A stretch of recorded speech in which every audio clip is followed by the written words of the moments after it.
Hello, my friends. Perez Hilton here. Almost back home. I've loved Las Vegas so much, but I am ready for my kids to go back to school. 6 weeks with them in the house with me during the day is awesome, but it also has come with challenges with my job, productivity, making these videos, trying to find a quiet place where I could speak uninterrupted. They're being loud over there, and hopefully they won't barge in on me. But I have so much to talk about today, and I'm gonna start off with a YouTube specific topic addressing GIGI Gorgeous's emotional video discussing her fertility journey, her path, hopefully, towards being a parent. And at first, I thought it was going to be about that. To me, the real revelation... Okay. At least he said, excuse me, please. Very well-mannered.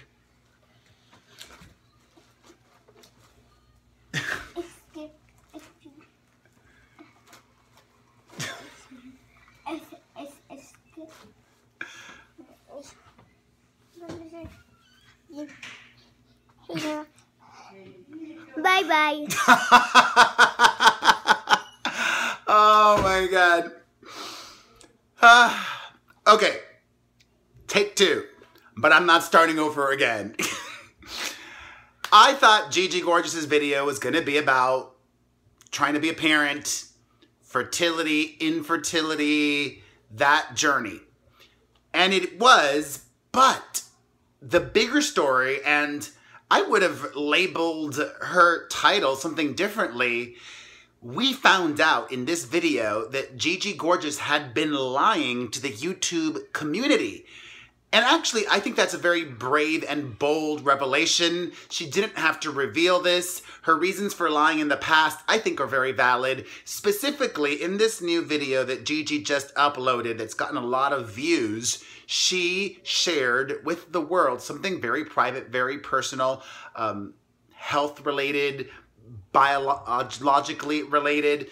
For those of you who don't know, GIGI was born in a male body, transitioned very publicly on YouTube, and had previously told people that she had gender confirmation surgery, meaning exactly what that sounds like. Okay, I don't need to explain it in detail. But in this new video, GIGI revealed that she has not had bottom surgery, even though she has had top surgery. And she even went into specifics in her relationship with her fiance, Nats Getty of the Getty family, whom is I think identifies as female, and from what I've gathered is born female and still identifies as such. Correct me if I'm wrong, I'm not trying to be offensive. In the past, I have heard GIGI refer to herself as being in a lesbian relationship. That's why I expressed Nats Getty's identity as such. Okay, so in this video, GIGI revealed that she and Nats had been trying to conceive naturally. You know what that means. She has not had bottom surgery yet, trying to conceive naturally. Nats is biologically born female.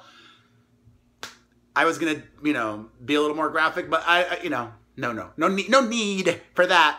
And then also GIGI revealed worries and fears about if she'll even be able to do this, because for years now she's been taking hormones, and hormones, an itch. Actually, I've been sneezing a ton today. I hope I'm not getting sick, or maybe it's just allergies. I don't know. For years, GIGI's been taking hormones, and that lowers your sperm count. We're getting real scientific today. Anyways, I'm not quite, whatever. Whatever motivates you or doesn't motivate you to do something, she hasn't gone through with depositing sperm because she doesn't feel like she wants to. What the heck? Let me drink some water. She doesn't want to. I feel like I'm getting sick or something. Look at my face. This bitch looks tired. Anyways, yeah, she revealed that a few years ago during a live, or a couple of years ago, or 1 year ago, in the not too distant past, GIGI Gorgeous revealed that during a morning TV interview live on air, a reporter asked her if she had boy parts down there or girl parts down there, which not everybody is sensitive enough or informed enough to know that that's not a question that you should be asking a trans individual, because a trans journey, a trans story is different depending on each trans person.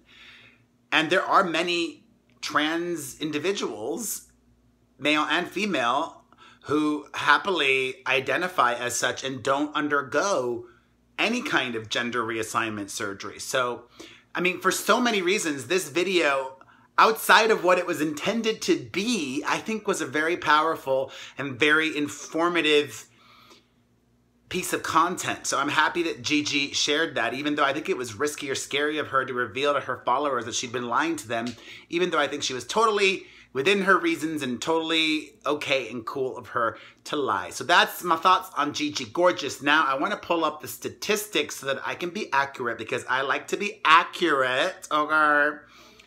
Beyonce has been touring America with her husband, Jay-Z, on their On the Run Tour 2, the On the Run 2 tour. And I'm pretty certain that they have been fudging the numbers.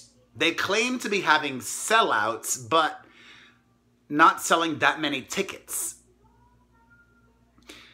For example, during Beyonce's recent concert in Minneapolis, that was listed as a sellout with 33,000 tickets sold. The only problem is that venue holds 66,000 people. So I know that she has a big stage, but I doubt that her stage with Jay-Z obstructs 50% of the stadium. Similarly, during another concert in Detroit that just happened, the capacity, check this out, right? The capacity is 65,000, but they were able to sell out 44,000 tickets. How is that possible? How can Beyonce sell out in Minneapolis with 33,000 tickets and then sell out a venue with a smaller capacity with 44,000 tickets? This is called creative accounting. Translation, Beyonce is lying to you. Beyonce is lying. Shady. Shady. It just makes no sense. Like I explained, sure, the stage will obstruct some of the views, okay? You're not gonna sell out the entire stadium unless it's in the round. Having said that, how is it possible for a stadium that has a smaller capacity to sell out with 11,000 more tickets than the other venue? So that you can see the numbers yourself, because sometimes understanding or computing numbers in the brain is hard without looking at it, and if you're just hearing it. I will have the link down below to this story and every story that I talk about, as I always do, my friends. Also, a total aside, I was reading and shared on Twitter and Facebook and Tumblr this article about creator fatigue on YouTube and how a lot of the top YouTubers are upset that YouTube is favoring the algorithm towards content creators that produce more frequently. Hashtag they be lazy, okay? I love posting on YouTube still. I have been on this platform since 2006. I joined in March of 2006. I love that I only recently have made this a huge priority for me. I love that you guys have recognized that, are enjoying it, and it makes me happy to post on here every day. Anyways, that was that. I just had to get that off my chest. I appreciate YouTube. All right, from Beyonce to more music-related news. I wonder if I should, I want to leave that on there the whole time. There we go. From Beyonce to more music-related news, Ariana Grande has just gotten a huge, I mean, this big tattoo on her, what do you call this? This is the forearm, right? This is the underarm? Is it underarm? I guess it's the underarm. Ariana just got a huge tattoo of an anime character, which apparently means a lot to her. Blah, blah, blah, blah, blah. I don't care. She'll have a full sleeve by the end of 2019. I'm calling it, but if you want to know the meaning behind Ariana's huge anime tattoo, I'll read it now. I'm not lazy. I just don't care. But I care more about that she got a huge ass tattoo instead of what the tattoo stands for. Chihiro's growth into a capable individual is a core factor to the movement of Spirited Away's plot. During her adventure in the spirited world, she matures from an easily scared girl with a childlike personality to match her age to a hardworking, responsible, and brave young girl. Basically, I guess Ariana is saying that that anime character is her. Speaking of Ariana, she has just been announced as a performer at Aretha Franklin's memorial this Friday, joining previously announced talent Jennifer Hudson and Faith Hill. Aretha's family was said to have seen Ariana's Aretha tribute on The Tonight Show with Jimmy Fallon and decided to ask her to participate, and Ariana said yes. I don't quite know. What was the Faith Hill connection? Is there a Faith Hill connection? Why Faith Hill? That one seems odd. Speaking of Ari, wrapping up our Ari segment, Pete Davidson is convinced that Ariana Grande will break up with him. Speaking of his fiancée, in a new interview, he says, "I'm still convinced she's blind or hit her head really hard. Something is going to happen and she's going to be like, what the blank is this thing doing around? For right now, it's rocking." I was going to make a joke and say that he is just seeing the future that we are all seeing. But if you're not aware, Pete Davidson has a mental health issue. I'm trying to think of the correct way to frame it. Pete Davidson has been vocal about dealing with mental health, and that he has been diagnosed as having borderline personality disorder, not bipolar disorder, which months ago I incorrectly said he had bipolar disorder. He has borderline personality disorder. And one of the symptoms of borderline personality disorder is that you are constantly afraid of abandonment, which could explain why Pete said that, and also why he asked Ariana to marry him so quickly. Boom, blowing your mind. All right. On to other news. Yesterday I spoke about Louis C.K. returning to stand-up comedy after his scandal. Well, AZIZ Ansari has also returned, and I don't even think those two stories are parallel, you know? They're both men accused of different levels or different kinds of inappropriate things, but AZIZ was never accused of assault, and I'm not saying he was, okay? Just thought it was interesting that some people were trying to make a big to-do about AZIZ also returning to stand-up. Like, what is he supposed to do? Because a woman claimed he was too out of tune with her advances, even though she didn't say no.